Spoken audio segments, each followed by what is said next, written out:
자, 회계란 기업 정보를 이용하는 사람들이 합리적인 판단이나 의사결정을 할 수 있도록 기업의 각종 재무적 정보를 식별하고 측정하고 품질을 평가하여 정보 이용자에게 전달하는 활동을 회계라고 합니다. 회계학은 활용 목적에 따라서 재무회계, 원가회계, 관리회계 등으로 나눌 수 있습니다. 재무회계는 기업의 재무 상태나 경영 실적을 측정하고 정보 이용자가 식별할 수 있도록 표준화된 규칙에 따라서 이를 제공하는 방법을 살펴봅니다. 객관성을 가진 측정은 대단히 중요합니다.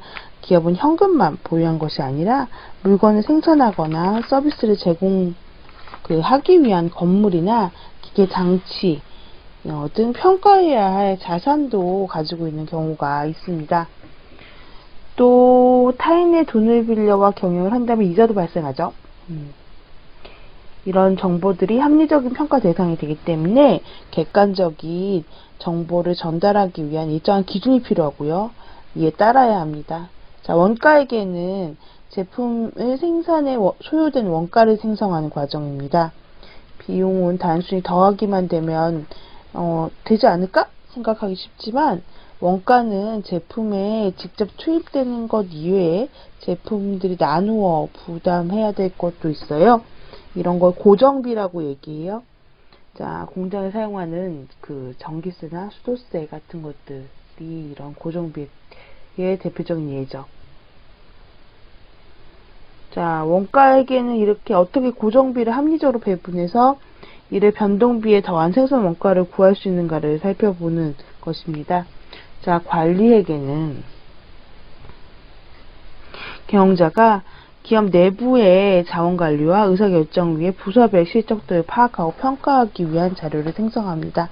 자, 내부 경영자가 활용할 목적이 우선이기 때문에 공중을 대상으로 하는 이런 재무정보와는 차별화가 됩니다.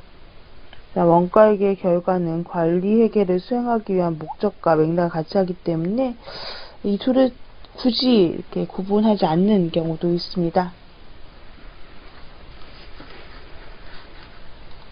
자, 재무관리는 경영활동에 필요한 자금을 조달하고 효율적으로 운용하는 방법과 관련된 이론을 연구하는 학문 분과입니다. 자, 기업은 자본을 스스로 만들기도 하죠. 또 물건을 팔아서 이익을 남기면 이것을 다음번 투자에 활용할 수도 있어요. 또 외부로부터 돈을 빌려서 투자금을 마련하기도 해요. 자, 돈을 빌리되 일정 기간 동안 이자를 지불하기로 약속하는 채권을 발행하거나, 자, 주식을 발행하고, 또 은행으로부터 돈을 빌리고 이자를 내는 차입에 의한 방법 등으로도 외부 자금을 조달을 해요. 돈을 빌리면 이자가 발생을 하죠. 즉, 이런 이자를 자금 조달 비용이라고 얘기해요. 재무관리는 이런 자금 조달 비용을 어떻게 하면 최소화할 수 있을까를 궁리를 합니다. 기업 활동으로 투자 이력이 생긴다면 어디에 더 투자할 것인지를 결정을 해야 돼요. 은행에 돈을 빌려주고 이자를 얻거나 다른 기업을 인수하거나 좀 더 유동성 있는 자산에 투자해서 단기적인 수익을 취하는 방법 등을 생각할 수도 있어요.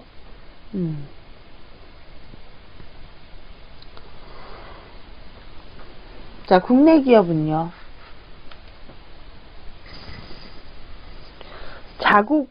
자기의 국가를 무대로 경영활동을 수행을 하죠. 한편 국제기업은요. 해외를 주요 무대로 경영활동을 수행해서 수출, 현지 진출 등의 활동을 합니다. 자, 오늘 대부분의 기업은요. 국제기업이자 국내 기업의 성격을 가지게 됩니다. 자, 한국의 현대자동차 본부는 서울에 있지만 생산 공장은 미국과 인도에 있고 기술 개발은 유럽에서 수행하고 그래요. 미국의 GM은 여러 나라에 각기 다른 차종을 생산하고 현재 판매를 합니다. 자, 구글은요 40개 나라 70개 이상의 지역 사무소를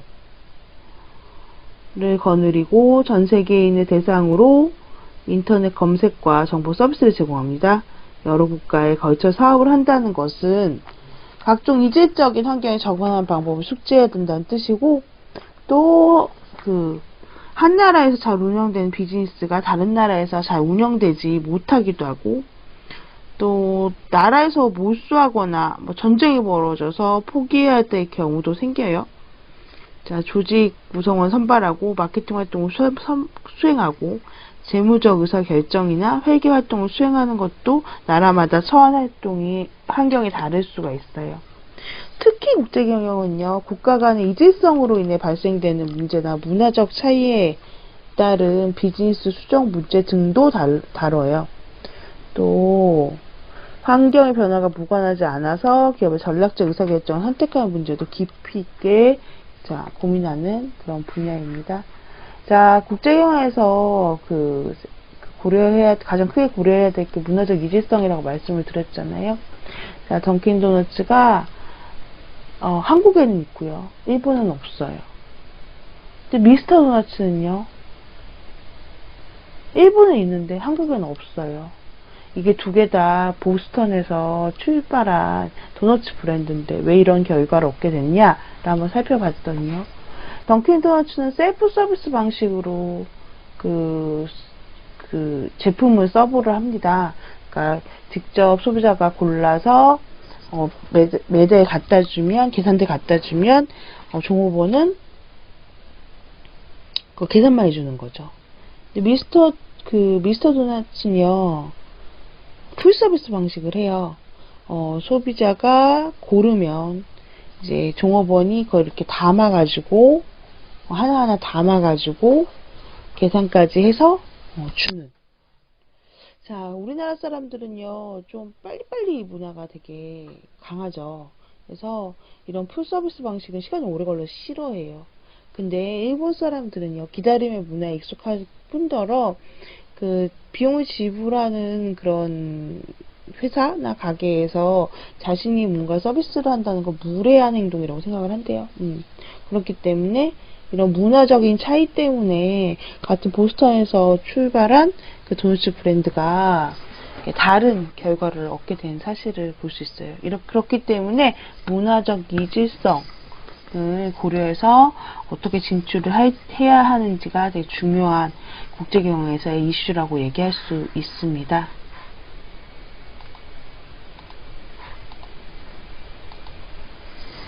자, 경영정보 MIS라고도 얘기하는데요. MIS는 두 가지 의미를 가지는데요. 하나는 구체적으로 기업이 경영에 활용 가능한 정보를 통신기술과 그것을 하나의 체계, 시스템으로 묶은 시스템을 얘기해요. 이때는 매니지먼트 인포메이션 시스템이라는 뜻으로 사용되고 전통적인 의미에서 MIS가 여기에 속합니다. 최근 MIS는요, 정보 시스템의 활용으로 인한 효과나 기업의 전략적 목표 달성을 위한 바람직한 정보 시스템의 속성을 연구하는 분야로 발전되고 있어요. 특히 데이터와 이를 활용하는 방법에 관심을 가지기 때문에 기업이 정보를 어떻게 취득하고 취득한 정보에서 어떻게 의미 있는 결과를 얻을 수 있는지, 그리고 이것을 어떻게 활용하고 기업의 성과 향상에 기여할 수 있는가를 살펴보는 거가 바로 MIS라고 얘기할 수 있습니다. 자, 여기까지가 경영학의 학술적 편제였었고요. 경영학의 학술적 편제는 경영학의 분과별로 나눈 걸 얘기하는데, 인사조직, 생산관리, 마케팅, 회계, 재무, 국제경영, MIS 이렇게 7가지 분과로 나눌 수 있습니다. 네, 이제 전략적 의사결정과 경영에 대해서 학습할게요. 자, 경영에서 전략은요, 전략적 사고를 의미합니다. 기업 경영에서 전략적 사고란 다양한 정보를 바탕으로 급변하는 경영 환경의 흐름을 해석하고 경쟁사가 보지 못한 기회를 포착해서 기업 가치를 극대화시키는 노력을 의미합니다. 자, 흐름을 읽는다고 생각해도 되고요. 적절한 시점에 최적의 대안을 제시한다고 생각해도 전략 속 사고와 관련이 있습니다. 자, 전략을 수립하는 일은 환경 변화의 흐름을 잘 읽어내는 것과 밀접한 관련이 있습니다. 환경 변화의 흐름이란 뭐냐?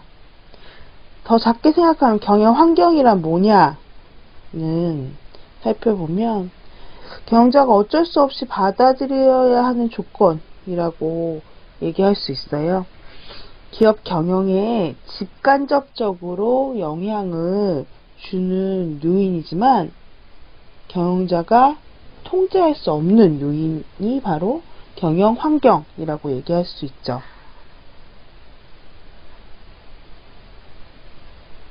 경영자가 환경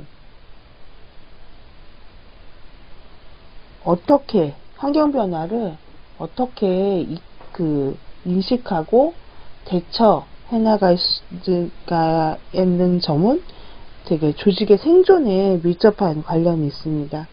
환경 변화에 잘 대응하는 기업은 오래 살아남고요. 그렇지 못한 기업은 결국 사라져요. 기업 전략을 논의하기 전에 먼저 환경 변화를 먼저 이해해야 돼요. 자, 기업 환경 변화는 되게 크게 넓어서 그냥 한 번에 이해하기가 어려워요. 기업 환경을 두 가지로 나누자면요. 기업의 외부 환경과 기업 내부 환경으로 나눌 수 있습니다. 먼저 기업 내부 환경을 살펴보면요. 그러니까 기업에 영향을 주지만 기업 경영 활동에 영향을 주지만 통제하기가 조금 힘든 부분이 바로 통제하기 조금 힘든 요인이지만 기업 내부에 있는 요인, 이게 바로 기업 내부 환경이라고 얘기할 수 있어요. 기업 내부 환경은 기업 문화나 의사결정 거버넌스 등이 있습니다. 또 기업 외부 환경은요. 조금 이따가 말씀드릴게요. 자, 기업 내부 환경 가운데 조직 문화, 즉 기업 문화는요. 특히 가치와 관련이 깊어요. 자, 여기서 가치는요. 되게 타이트한 의미예요. 그러니까 가치가 있다, 없다는 옳고 그름을 판단하는 기준을 뜻합니다. 무엇이 옳은지 그른지에 대한 객관적인 기준이 있지 않나 라고 생각할지 모르지만 받아들여질 수 있는 윤리적 도덕적 행동이 무엇인지 항상 같지가 않을 수가 있어요. 조직마다 서로 다른 판단 기준이 있을 수 있어요. 기업의 구성원이 가진 신념 체계에 따라서 해당 기업 외부 사람들이 가진 윤리적 혹은 도덕적 기준과는 다른 행동이 받아들여지기도 해요. 보통 사회 대중으로부터 인정을 받아야 기업이 생존하고 번영할 수 있기 때문에 더 강화되는 방향으로 가치 기준이 설정이 되지만 때에 따라서는 잘못된 윤리적 잣대가 기업 내에 퍼져 있기도 해요. 문제는 그러한 가치가 얼마나 조직에서 용인되는가 하는 점입니다. 자, 기업 문화는요, 즉 조직 문화는요, 일종의 공유된 가치입니다. 조직 구성원들이 가치를 명시적으로나 암묵적으로 용인한다면 기업 문화로 자리 잡을 수 있어요. 가치가 좋거나 나쁘다고 판단할 수 있는 것과 마찬가지로 기업 문화도 좋거나 나쁘다고 평가할 수 있어요. 이런 기업의 최고 경영자는 기업 문화 형성에 적극적인 역할을 합니다. 왜냐하면 이 CEO한테 결국 옳고 그름의 최종 판단이 의존되기 때문이죠. 사회적으로 옳다고 믿는 것에 대해서 최고 경영자가 그것보다 더 낮은 기준으로 혹은 더 높은 기준으로 암묵적으로 명시적으로 조직에게 보여줄 위치에 있죠. 자, 그러면 기업 문화 형성에 영향을 미치는 요인이 경영자라고 얘기할 수 있죠. CEO라고 얘기할 수 있죠. 또 다른 것은 제도와 절차라고 얘기할 수 있어요. 기업은 조직이기 때문에 나름의 법률적인 체계를 지니고 있습니다. 대내외 공표한 내부 규율은요, 가치 수립에 큰 역할을 하고 구성원들이 무엇이 옳은지 혹은 그른지에 대한 인식을 심어줍니다. 자, 또 기업 문화에 영향을 주는 요인으로 관리 기술이 있을 수 있죠. 조직은 보상을 통해서 옳고 그름을 구성원들에게 인식시킬 수 있죠. 바람직한 행동에 보상을 하고 바람직하지 않은 행동에 인사상의 불이익을 가함으로써 가치를 공유시킵니다. 네 번, 구조 또한 기업 문화에 영향을 미칩니다. 구조란 조직 구성원들 간의 소통 방식을 결정을 하죠. 수평적 조직이어서 경영자의 말에 쉽게 영향을 받는 조직과 분권화되어 있어서 조직 단위가 별로 독립적인 경우 기업 문화는 달라질 수 있어요. 구성원 또한 기업 문화를 구성하는 구성 요소 중에 하나입니다. 구성원은 기업 내에 새로운 생각과 새로운 질서를 가져다 주는 전도사 역할을 하죠. 만약 기업 조직이 올바르지 못한 가치를 가지고 있는 경우 이를 고치고 기업의 생존력을 높이는 중요 임무가 구성원에게 주어져 있습니다.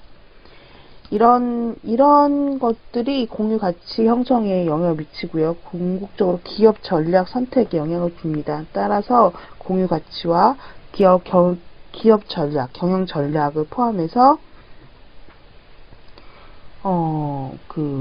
경영자, 제도와 절차, 관리 기술, 구조, 구성원이 바로 기업 문화의 7가지 구성 요소라고 얘기할 수 있습니다.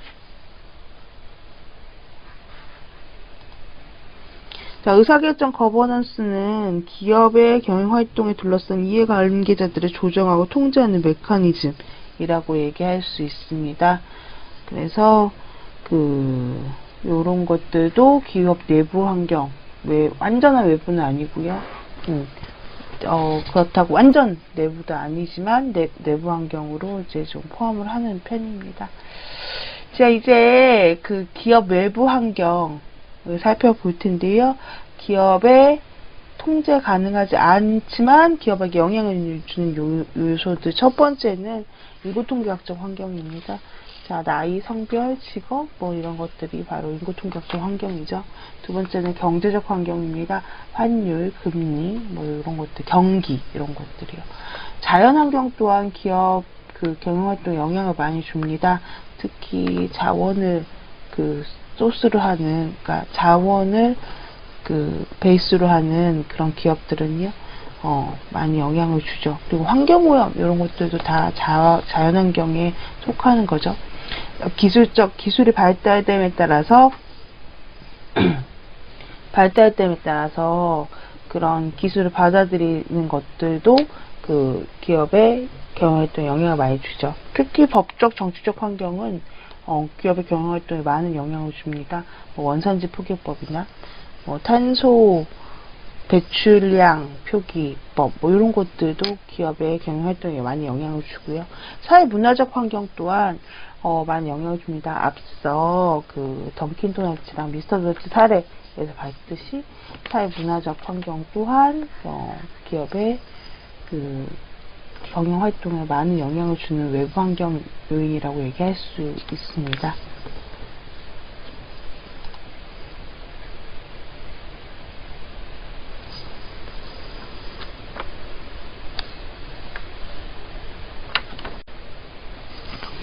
전략적 사고는 환경 변화를 어떻게 얼마나 민감하게 감지하고 그에 따른 대응을 어떻게 할 것인지를 고안하는 것이 바로 전략적 사고예요. 사람도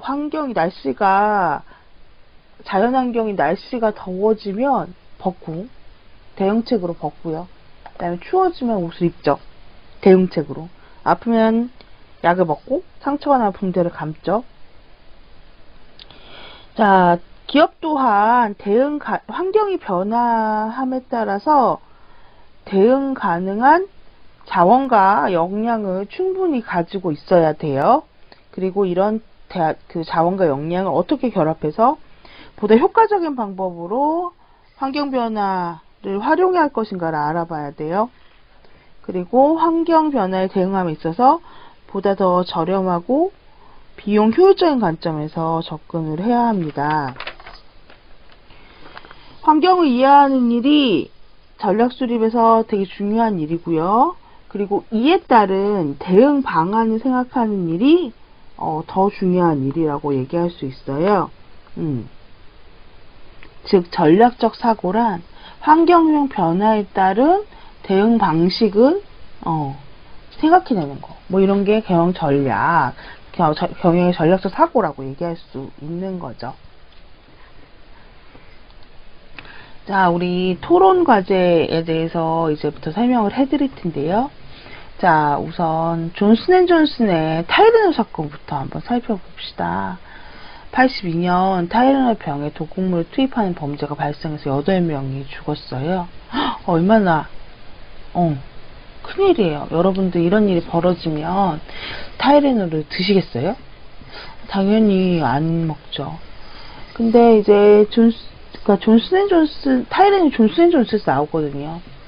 이제 이런 사태가 발생하니까 존슨앤존슨이 언론 취재에 적극적으로 협조했을 뿐만 아니라 동시에 3,100만 명 병을 추가해서 폐기를 했어요. 지금 이게 사실은 이게 그러니까 타이레놀의 존슨앤존슨의 잘못이 아니었거든요. 그러니까 왜냐하면 타이레놀 병에 독극물을 투입하는 그 범죄자가 나쁜 사람이었지. 그럼에도 불구하고 존슨앤존슨사는 그 책임지는 자세로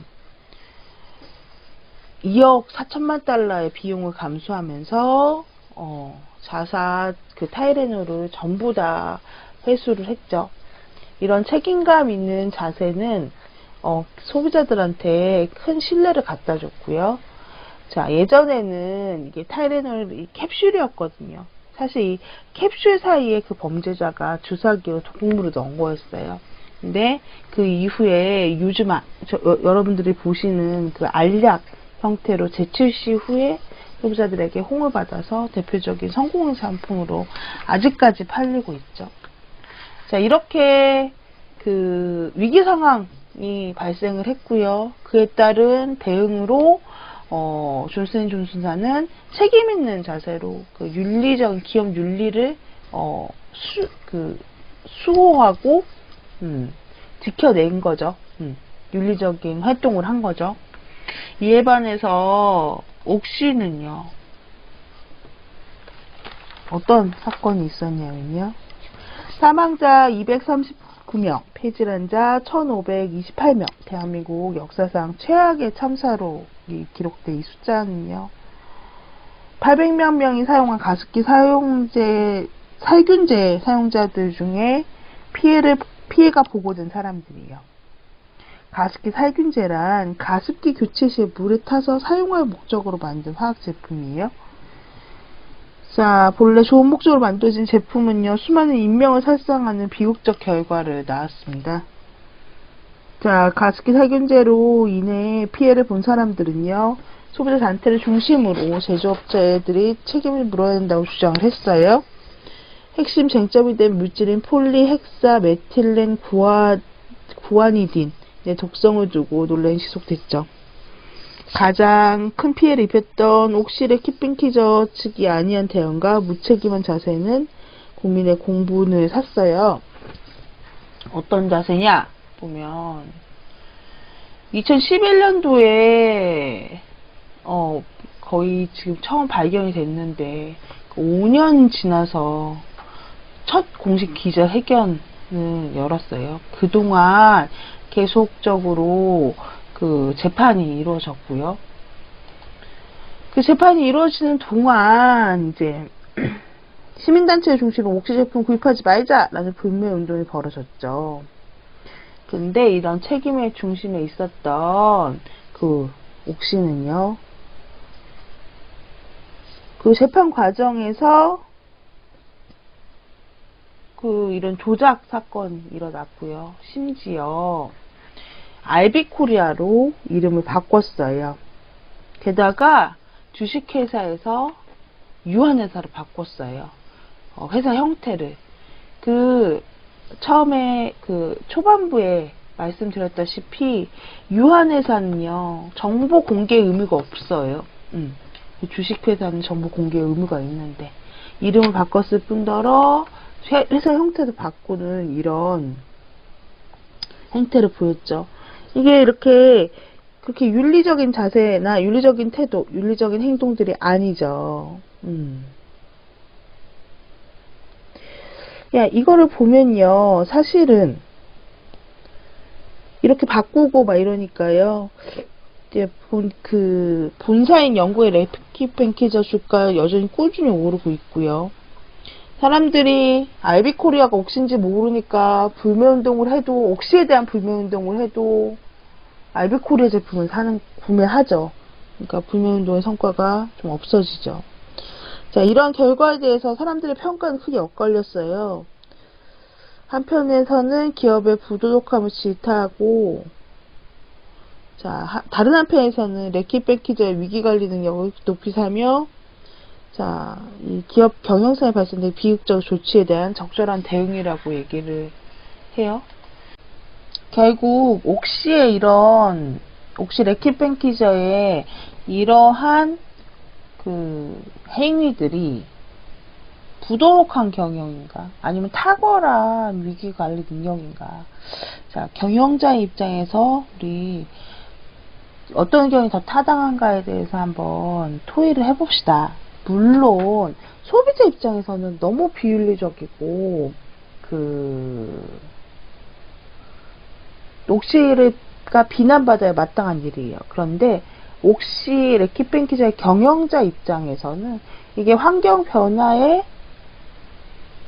대응하는 전략이었던 건지 위기관리 능력이었던 건지 평가를 한번 해봐야